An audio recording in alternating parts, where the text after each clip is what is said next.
Some time ago, I witnessed an applicant to our company give up on himself.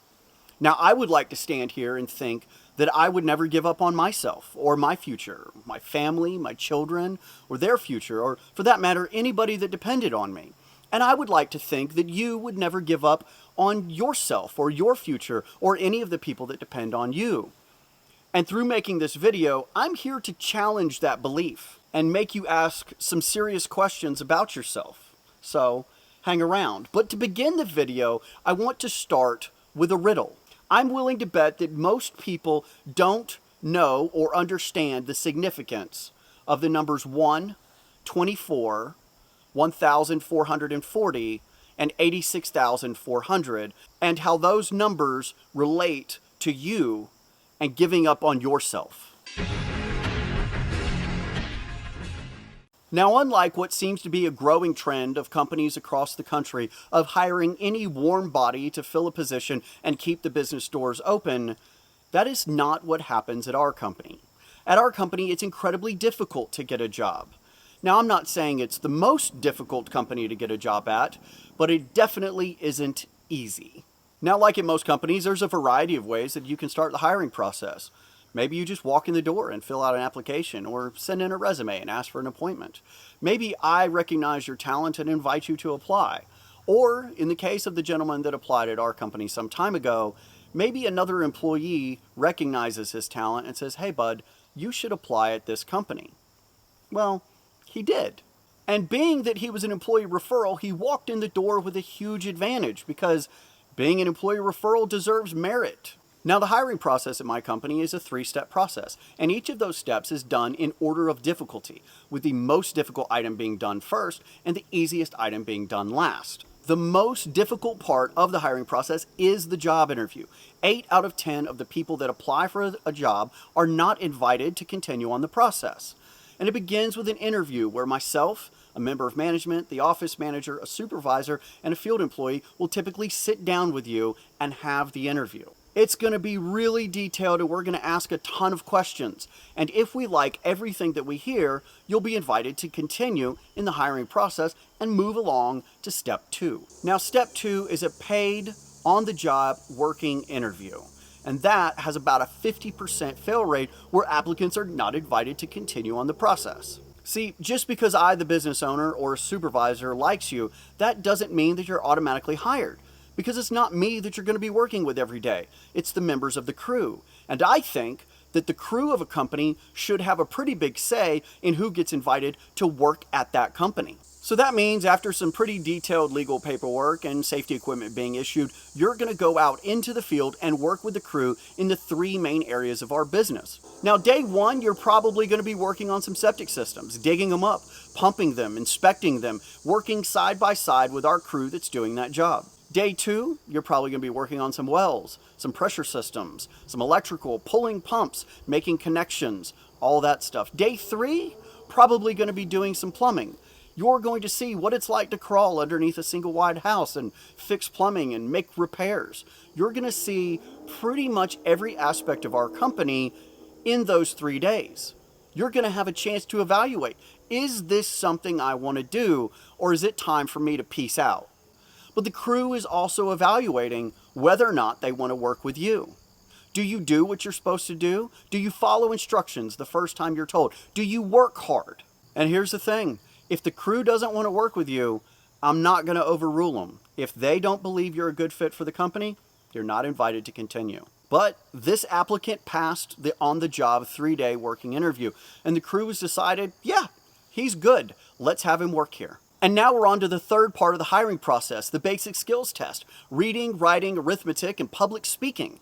And this is the last part of the test because it has the highest success rate. Only 5% of applicants fail this portion of the hiring process. And you may ask, why are you testing for reading, writing, and arithmetic? It's just a septic and plumbing company. And the answer to that question is because the world's gone high-tech. It's not just gravity septic systems anymore. Now there's high-pressure manifolds and drip distribution systems. In plumbing, we're calculating friction loss and figuring out head pressure, flows for housing developments or apartment buildings, peak pressure and peak usage. All of these things require intense levels of math. And it's not just 1 plus 1. There's some pretty good formulas and calculations that have to be done. So applicants have to be prepared to learn how to do that. As far as reading and writing, it's about looking at work orders and figuring out exactly what has to be done and documenting what's been done in the company notes. Whatever you write in a company note may eventually be evidence in a court hearing if we get sued, or used to determine whether a customer's warranty is valid or invalid, depending on exactly how it's written up.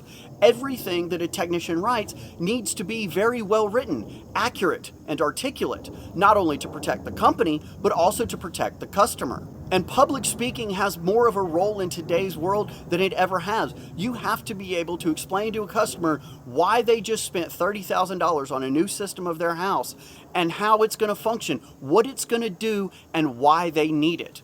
Being able to articulate what we're doing, how we're doing it, and why we're doing it is a huge part of the job. We have this step as part of the hiring process, not because we want it, but because experience has shown us that we have to have it. Now, we don't require a high school diploma to apply to work here, and the reason for that is me.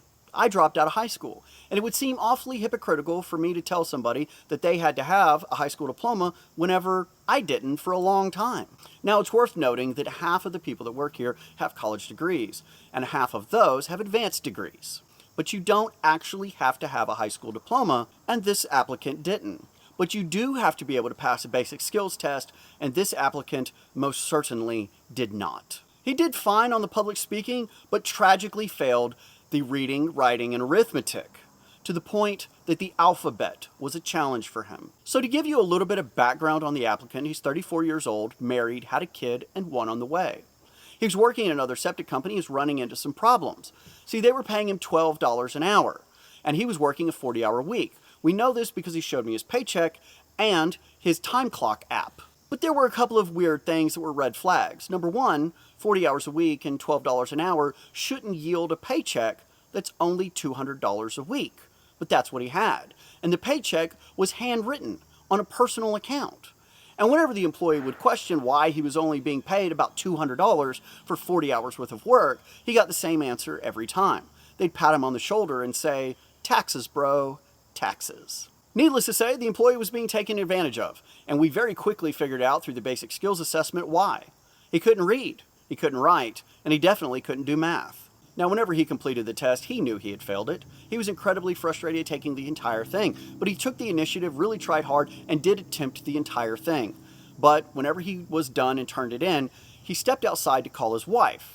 She only lived about 5 miles away, and he wanted her to come down and advocate for him in getting the job. And we're okay with that. So while he's calling his wife, we're on the inside of the office trying to figure out what to do. We want him to work here. He passed the interview, he passed the working interview, he failed the basic skills. And we're all agreed that we're not willing to sacrifice the standards that the company has set for an individual. He's got to meet the standards. And this is when my wife had a pretty good idea. You see, she went to college for history and education and worked as a teacher for a while.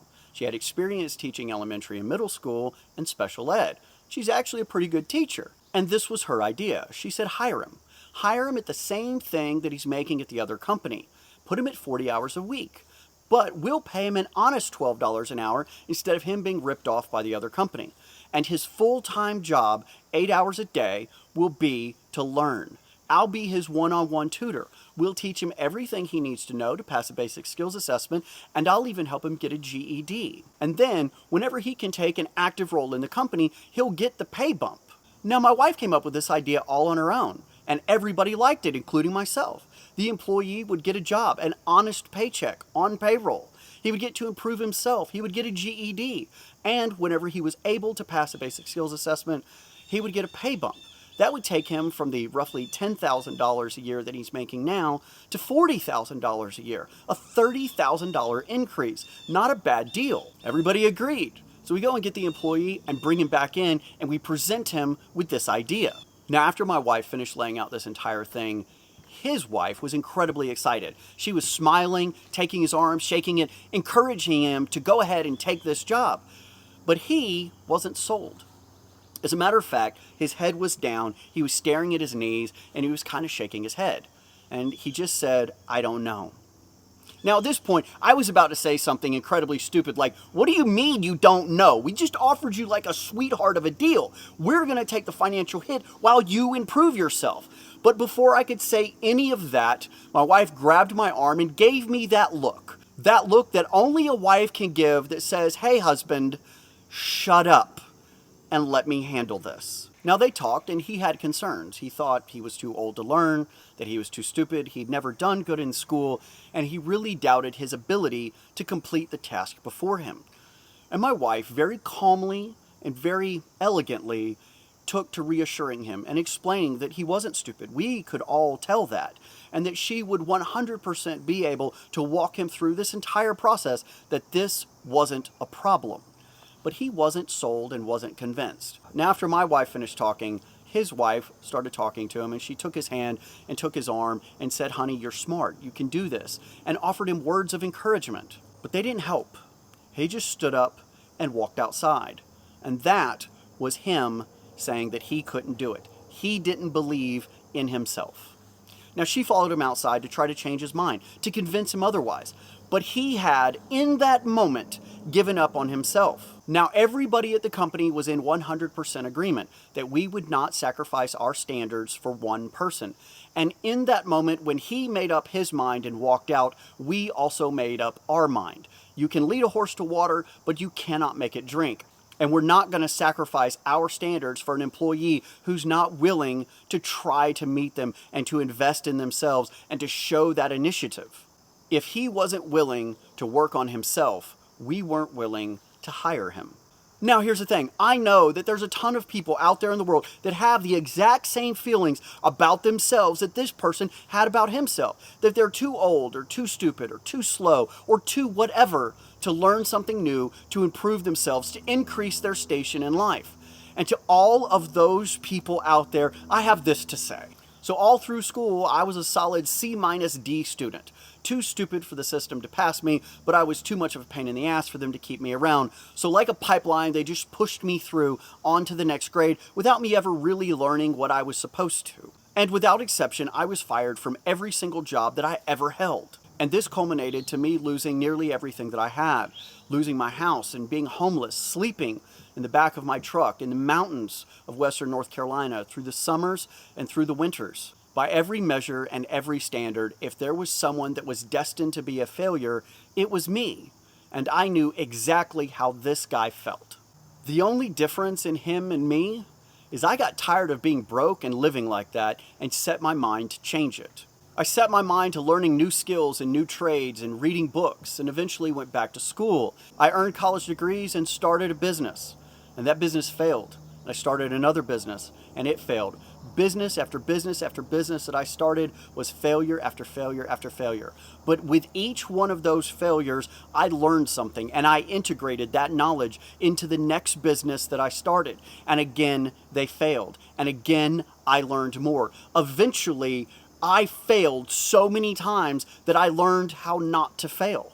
My wife got so tired of spending absolutely no time with me because I was always working or working a business or learning or reading, that I was working 18 to 20-hour days and hardly ever saw her. But I was insistent that I was going to change my station in life. Now, if you fast forward 15 years through all the work, that effort has led to me owning and operating a multi-million-dollar company, going back to college and getting multiple college degrees, learning foreign languages, and surprisingly doing calculus and getting A's in school. Now listen, I still don't learn quickly. I'm not a smart person. I, in fact, have a learning disability that is so bad that the colleges give me extra time on tests because I am literally just that slow. You're not dealing with a smart person. I am just a stubborn person. But again, I really do feel like if there was anyone destined to fail, that it was me. And I wholeheartedly believe that the only difference between me and the guy begging for $1 on the side of the street that's holding a sign that says anything will help is that I got a library card and refuse to give up. And if you think that you can't learn something new, let me ask you this question. Let's pretend that if every single time you walked into your house, your partner punched you in the face, how many times would you keep walking into the house the exact same way before you started adapting and changing and doing something differently? Because see, that adapting and changing and doing something differently, that's learning. So we know you're not going to keep walking in the house the same way and keep getting punched in the face the same way, which means you can learn. So now that we've established that you shouldn't give up on yourself, let's ask the tough question: have you given up on yourself?